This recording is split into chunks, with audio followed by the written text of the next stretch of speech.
Let me. I know you guys. I'm trying to get mine out the way before you get started. Cause I know you be once you get started, you be like a little fireball out there. So I'm gonna go ahead and get mine out Yeah. the way before you get started. Now,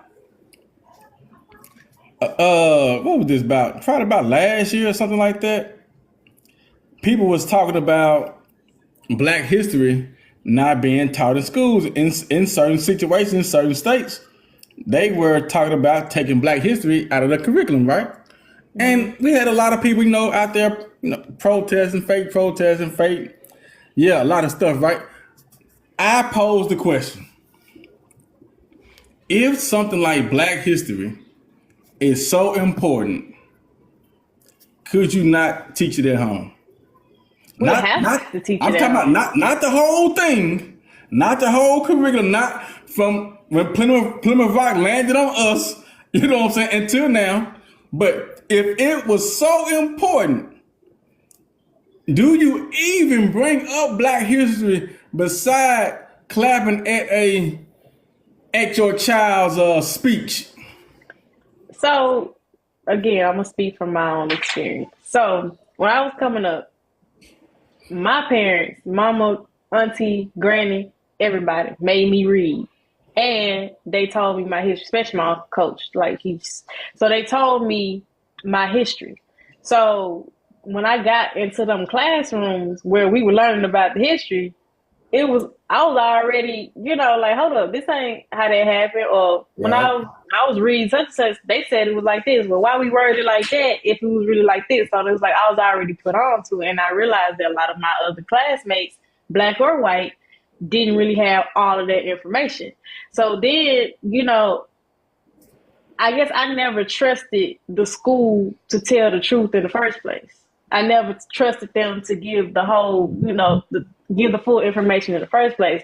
But it's like you can't.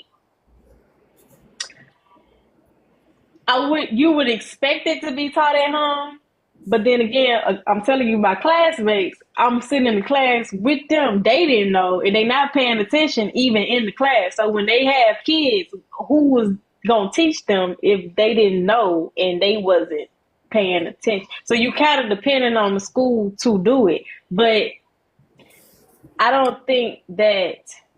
Like, obviously, being aware of the history, like, because history can repeat itself, so you need to be aware of the history. But at the same time, like, I don't think that who teaches it is really going to matter if we still don't know how to treat each other today. And I think sometimes the ignorance helps a little bit. Like, not, hear me out. Not like don't know your history. Don't know, but I'm just remembering being a kid, right? Going to class with mostly white folks, and we was 4 or 5 years old, having the time of our lives. Like, we just outside, we just playing. You know what I'm saying? And Mm-hmm. then over the years, my family is teaching me about the history. Their family is teaching them about the history. And then now there starts to be this separation the older that we get. Because as soon as I started finding out about slavery and segregation and all the things that went on, now I'm mad at white people. I'm like, y'all did that to my people? And, vice versa. Now they got this same issue, you know what I'm saying? So it's like, yes, they need to be aware, but I do think it matters who's teaching it and how it's being taught. And I don't trust the school to handle it the right way. It makes you more open to wisdom and susceptible, depending on how you look at it. Yeah. So in other words, don't give me the abridged version or the unabridged. Give me the unabridged version. Don't give me the remix. You know what I'm saying? We can start at a certain time period because I was even looking at like my family tree and stuff like that. And my dad was talking about coming from Natchez and stuff like that, and how my great granddad was Indian and stuff like that. So I'm like, okay, What's up, I Ned? got you. I can kind of see y'all skin tones and stuff like that, right?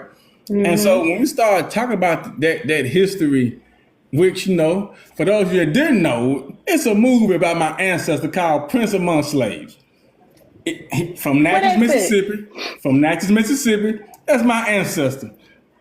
And he was on the Foster plantation. My great granddad last name was Foster, they got their name from the slave master name of the plantation. All Where's right. that? Where can we watch it? Prince Um, Among Slaves. Yeah, Prince Among Slaves, and they show how they in the movie they talking about how he got took out from his homeland, got brought to Natchez, Mississippi, and they would call him Prince and stuff like that, not knowing that he was a actual prince. Mm. So, and when we talk about the history, stuff like that is important because I be telling people now, hey man, do you not know that you're in the presence of royalty? Yes.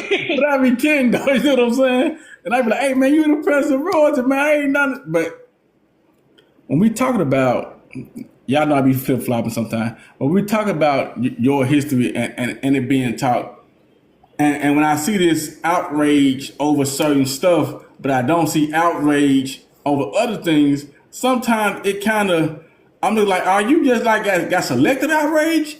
So Yeah.